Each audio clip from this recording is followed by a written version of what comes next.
My father is forcibly inserting himself into my therapy sessions. OKOP. This is OKOP. I'm Samuel Donner. And I'm John Frye. And we tell the funniest stories on the internet.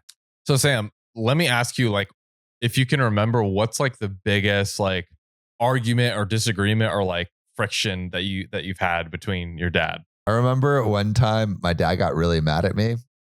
I can't remember about something. And I was like, it was probably about like cleaning up around the house or something dumb like that. And I said something like, I used to think you were a god and now I know you're just a man. And I was like 11 or something. That's amazing. Oh my gosh. And yeah, I think that's the one that comes to mind. Did you use that exact line? Do you know? Yeah, it was like basically that exact line. Right. It was like, I mean, something you used to be like my superhero, and now you're just a man. I think I used God and man. I was a very philosophical and very poetic philosophical 11-year-old. Good. I was not philosophical at all as 11-year-old. Oh my goodness. Wow, that's funny. Yeah, I think I was trying to remember. Yeah, like I think one time when I was like, I mean, young, like maybe 5 or so, I was a pretty well-behaved kid for the most part. But there was a few instances where I acted out, and I remember like there was like my legs were too short to, you know how you could like kind of sit and like press your feet against the door to like keep someone from opening it. Yeah. I was too short between the distance from like that wall and the door, like my feet couldn't reach. So I remember getting a little chair and then pressing my feet on the chair as hard as I could so he couldn't open the door. I'm like, no, dude, you can't come in. I don't want you. But I mean, did he hold him back? I think he was just like, okay, I'm just gonna let not you. Dealing with this. I think it was like at first he was trying to go in, and then after like 2 seconds, he was like, I'm just gonna let him tire himself out and like deal with this situation later. Yeah. But you know, those aren't great situations, I would say, but they kind of pale in comparison to the situation that we're about to get into today. Let's hear it. My father is forcibly inserting himself into my therapy sessions. You don't want your father forcibly inserting anything into anywhere. Oh, good gravy, you do not. Oh, goodness. So, God, I, 16 female, have pretty much been shoved into therapy despite my wishes. I understand that therapy is supposed to help, but I just don't think it's for me. I also think my feelings may change one day, perhaps when I start adulthood officially, which is such a funny, like 16-year-old thing to say. Officially adulthood. What is official adulthood? 18? Yeah, I guess that's when you're like not a minor anymore. I don't feel like an official adult. I also don't feel like an official adult. I feel like a little child still. Definitely. For some, a lot of needed context about me. I've lived with my father and disabled sister for a few years now after my mom pretty much left us and chose drugs. I'm not really torn up about it. We never saw eye to eye, and she pretty much just liked to play video games and leave messes, which is also like what I feel like a kid would do. Yeah. You know, the biggest issues I have gone through since she's left are these. 1, since mom left, there are even less funds for basic needs. Oof. We all have some form of disability in my family, and I don't know how much each of us makes, but all of the money goes towards the house. I'm not allowed to have a job because of my age and because my disability would be taken back by the government, I guess. So it seems that like actually does happen. Sometimes disability actually encourages people to not work. Right. Yeah. And especially like, I guess she's a minor, so there's probably extra like implications around that. 2, because my mom left, I have to take care of my severely disabled sibling by bathing her, changing her adult diapers, and even making sure she doesn't eat things that she's not allowed to. I feel like I've taken my mom's place, and my dad keeps blaming me for every little thing my sister does. That's awful. Like she's doing all the work as a 16-year-old, and you're like blaming her for things the disabled sister does wrong. A 16-year-old can barely take care of themselves. Dude, like, come on. For real. Like, imagine having to do that. That would be insane. Oh my gosh. I'm tired all the time. I'm failing in school and have no desire to really do anything. I used to be a very motivated overachiever, but ever since the separation, I zone out constantly and just daydream the hours away. I feel like I lost a part of me that I'll never get back. Wow. This is sad. Yeah, it's really intense. I also have depression, ADHD, and anxiety. A few months ago, not long after Thanksgiving, my dad told me that I have to go to therapy place near my school every Tuesday. I was not happy about this, but had little choice. Talking about my problems does not get rid of them, so why bother, I thought.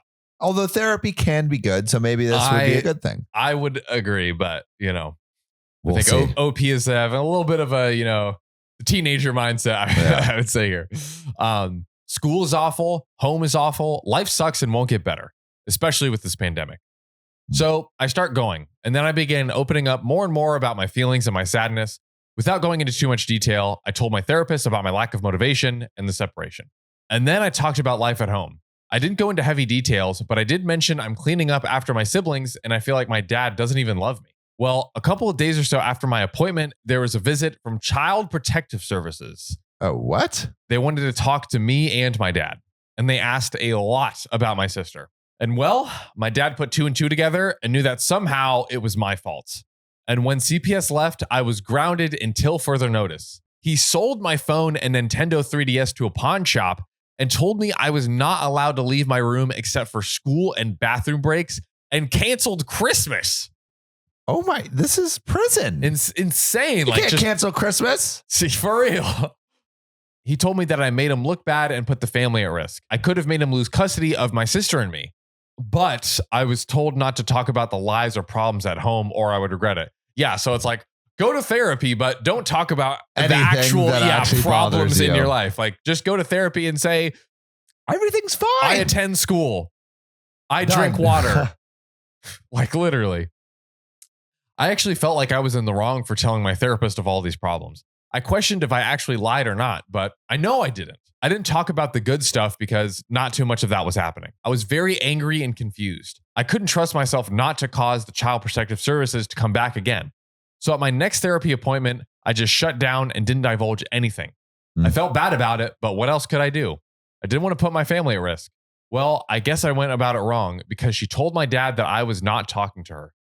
And now for the past month, my dad has been sitting in on the appointments with me. So he's basically like, all right, you're not going to talk. I'm going to just freaking show up. How is that helpful? Also, like, therapy is so private. Like, yeah. And especially when like the dad is causing most of the problems in the therapy. Like, exactly. Bruh. They need like a virtual therapy. Yeah. Yeah, they do. Talkspace. Better help. Sponsor us. He even makes me leave the room and go to some toddler toy room nearby so he can chat one-on-one with the therapist. I never know what they talk about, but it makes me feel like he's trying to make my therapist believe him over me. I feel completely violated. Like I have no safe space. I'm also frustrated at everything and feel like blowing up on anyone who upsets me. Is this normal? I didn't mean to get Child Protective Services involved. I didn't even know that anything I could have said would have made them get involved. I'm not mad at the therapist because I do think she was genuinely worried about me. But ever since he inserted herself in our appointments, all she has really done is listen to him and make suggestions whenever she can get a word in, that is. He rants and rants and rants, and I'm not allowed to call him out on any of it. He'll do things like extend my grounding and not even let me use things like ketchup and mayonnaise at dinner. What? Ridiculous. He has taken everything from me except my bed and my blanket. I know this is a lot to unpack. I just don't think it makes sense without all the context. Currently borrowing a friend's old phone and using the public Wi-Fi across the street to text this because my father also shut the Wi-Fi off. Oh my God. Also borrowed my friend's Reddit account with their permission and for the sake of remaining anonymous. Wow. Whew. Man, that's an insane situation. Yeah, dude. Being 16 or just being under your parents' roof is tough. Like, just like, I mean, like listening to anyone else's rules is hard, but when you're listening to someone's rules and they don't make any sense and they're like confusing and you're trying to get help, but you can't get it. Like, I can't imagine being in that situation. It sucks. And just all the thing, like just the myriad of things that OP is having to deal with, which also like, it sounds like OP was like good in school and everything, before all this went down. All this happened. Yeah. I think the dad needs to take a hard look. It's like, definitely. What am I actually trying to do? Am I trying to help my daughter? Or am I trying to make her more miserable? Exactly. It seems like he's just trying to make her more miserable. Like selling her phone and her 3DS to a pawn shop. Like that's like, yeah, ridiculous. And then cutting off the internet. Like how is he like the internet to doesn't do work? He need the internet? Like, yeah. Like what is going on here? Geez. Yeah. I don't know if there's a right answer of what to do next, but I do have a right answer of what you, the viewer, should do next. And what is that? Subscribe. We're on YouTube. Follow us on Spotify and TikTok. And if you want to be a real one, support us on Patreon. That's right. Join Amanda, Will Combs, Connor Van Buren, Keegan Simmons, and Kathy Quigley. See you next time. See you soon.